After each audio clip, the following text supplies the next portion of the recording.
For God so loved the world, come on, that He gave His only Son, and whosoever believes. 요셉이 여주인의 유혹을 뿌리치고 상의가 벗겨진 채로 겉옷이 벗겨져서 주섬주섬 허둥지둥 그 모양으로 밖으로 도망쳐서 뛰쳐나가면서 어떤 생각을 했을까요? 어떤 감정이었을까요?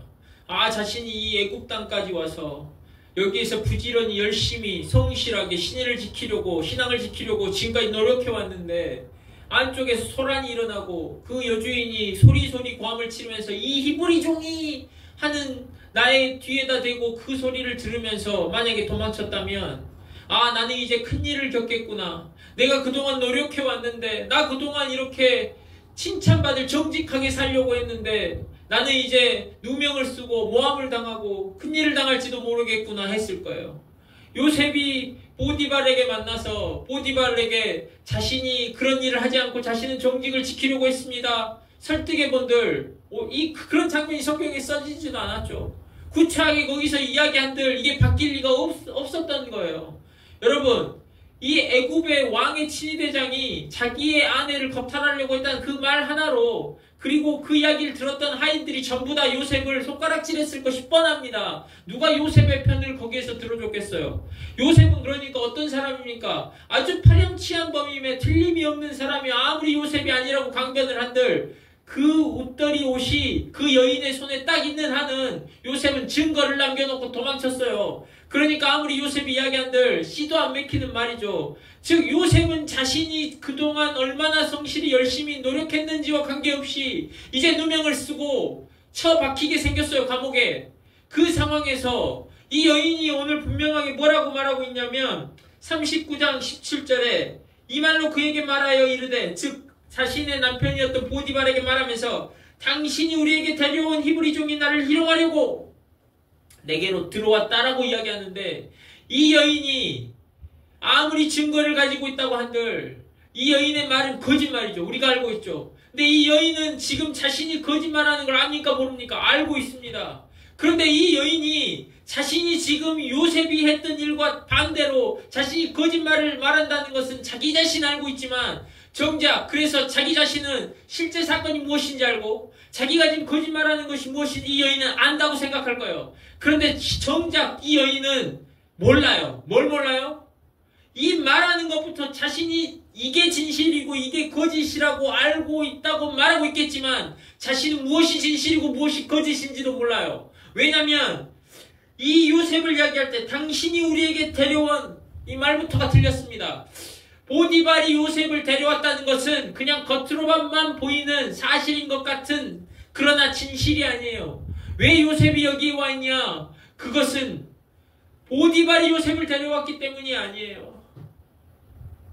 왜 보디발이 데리고 오지 않았다라고 제가 말합니까?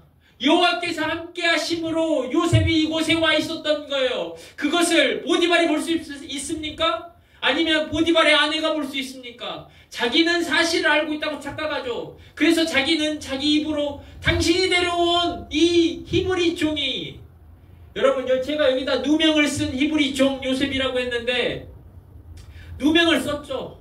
나는 그러한 겁탈하려는 전혀 그러한 의도를 가지고 있지 않았고 오히려 그 반대였는데 나를 지금 성폭행 미수범으로 모는 거잖아요. 그러면 누명을 썼다고 말할 수 있어요. 그러니까 요셉 상황에서는 내가 이런 누명을 써도 되나? 근데 여러분 그것이 진짜 누명이 아닙니다. 진짜 누명은 무엇인 줄 아십니까? 히브리 종이라는 누명이에요. 히브리 종이라는 말은 아까 제가 이야기했지만 애굽의 친위대장의 아내로서 봤을 때 이 히브리 종은 너무나 가소롭고 가짜는 너가 나의 요구를 거절해? 하는 말, 그 마음을 담아서 말하는 게 히브리 종이에요. 그런데 이 요셉을 그들의 눈으로 그들의 관점으로는 그냥 단순한 히브리 종, 똑똑하고 일이나 잘하는 히브리 종일 뿐이겠지만 요셉은 히브리 종이 아닙니다.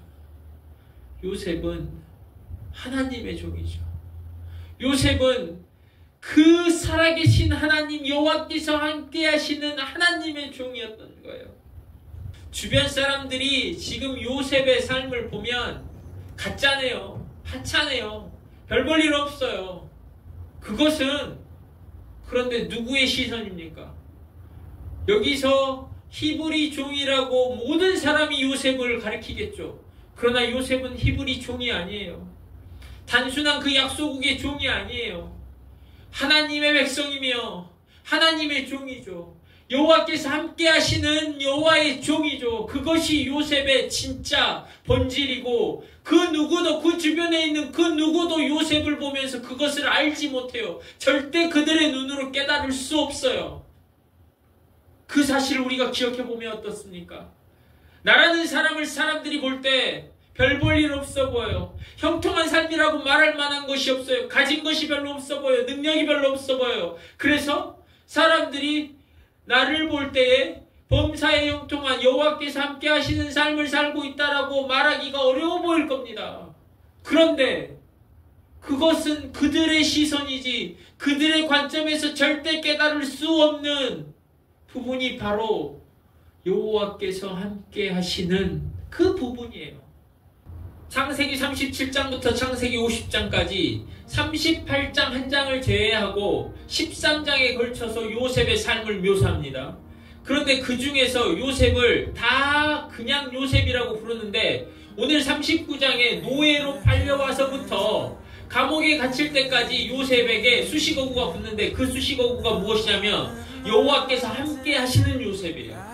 나머지에서는 그냥 요셉인데 이 가장 고난받은 어떻게 우리의 시각과 우리의 관점으로 보면 가장 형통한 삶을 살지 못하고 하는 일마다 잘 안 됐어요. 하는 일마다 엉망진창이 되어서 자신의 계획과는 전혀 다르게 누명을 쓰고 그 칭찬받아야 될 일을 했음에도 불구하고 실제 사건과는 전혀 다른 사건으로 연루되어서 누명을 쓰고 감옥에 갇히게 되고 그런데 그 앞에 수식어구가 여호와께서 함께 하심으로예요. 굉장히 역설적인 이야기지만 요셉이 젊고 능력이 출중해서 요셉이 형통한 삶을 산 게 아니라는 거예요. 요셉의 상황이 좋고 능력이 있고 그 어떤 재능을 가지고 있고 직업이 좋아서 어디서 뭔가를 특별한 일을 하고 있어서 요셉의 삶이 형통했다라고 말하지 않는다는 거예요. 그럼 무엇이냐? 이것을 우리에게 적용하면 나의 능력, 내가 하는 일, 내가 가진 것 그런 것으로 나의 삶을 형통하다고 말하냐? 성경이 그렇게 나의 삶을 평가할까? 아니라는 겁니다.